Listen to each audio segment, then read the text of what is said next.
Pima County Supervisor in District 4 in the 2016 election. She is a lifelong Republican. She believes in low taxes and debt, small government, and the beauty of self-initiative and private enterprise.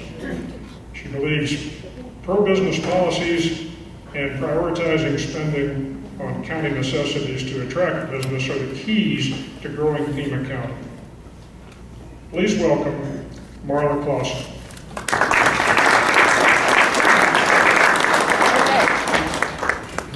Thanks, Lee, and thanks for having me here.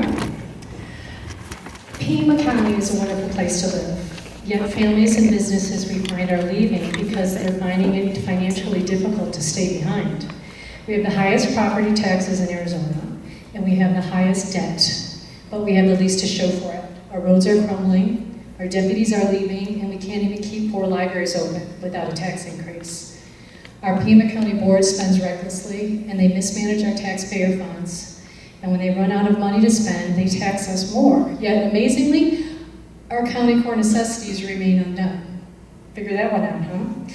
The deterioration of county has happened under this board of supervisor, I believe, can also be attributed to the decades-old habit of selling bonds for every little thing that we need in this county.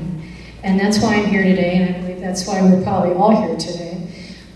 And I congratulate you for coming to educate yourself, to learn about this $816 bond package coming up, and to figure out and sift through so you can make an informed decision.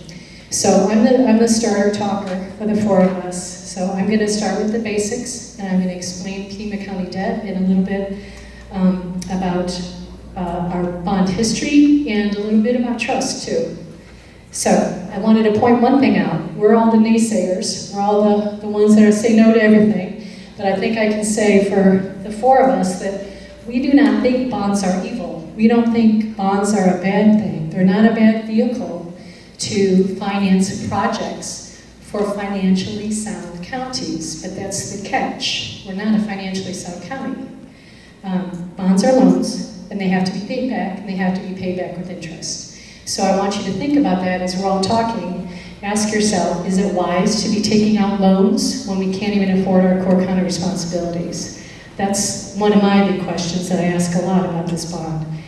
So I want to read to you the official definition of a bond. I don't mean to insult your intelligence, but everyone has a different education level. Municipal bonds are a form of financing used to fund capital improvement projects. They're used by cities, towns, and counties.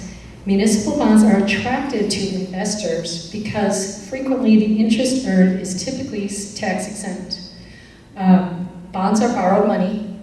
They're borrowed money, and we have to pay the bondholders back with interest and other costs. In Pima County, bonds are paid back 3 ways. One way is through our property taxes. So when you see signs that say increased taxes equals bonds, it's true because we're taking our increase of taxes, property taxes, and we're paying it to pay off that bond obligation. Transportation bonds, or HERF bonds, are paid from our HERF funds, which is the state money given to us through vehicle license taxes and that kind of thing. A third way that bonds are paid back is our sewer revenue bonds. They are paid back for our user connection fees and your sewer user fees on your tax bill. So I've explained what a bond is, how we pay them back, and I just wanted to touch a little bit on the history of Pima bonds. I don't know if you knew this, but if this bond package passes, we will have sold bonds every 4.5 years since 1997 to finance some project. I know you can't see this, so I'm just going to read it to you. Our previous Pima County borrowing, 1997. We borrowed $712 million for public safety, courts, parks, etc. In 2004, we borrowed $732 million for the same thing. In 2006, $54 million went and sold bonds for a psychiatric hospital. In 2014, $22 million to expand Pima Animal Care Center. And this year, we're all voting on $816 million worth of very nice projects. Largely due to these, Pima County has higher debt than all 14 counties in Arizona. Out of the $1.3 billion in our county debt, approximately $707 million of it is because of these bonds right here. We've got 422 in obligation bonds. We pay $157 million in sewer bonds, and we pay $128 million in HERF bonds.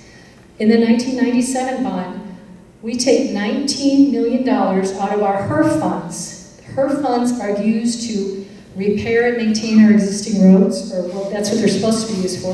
But $19 million of that goes to pay past bond debt on roads that are now deteriorating.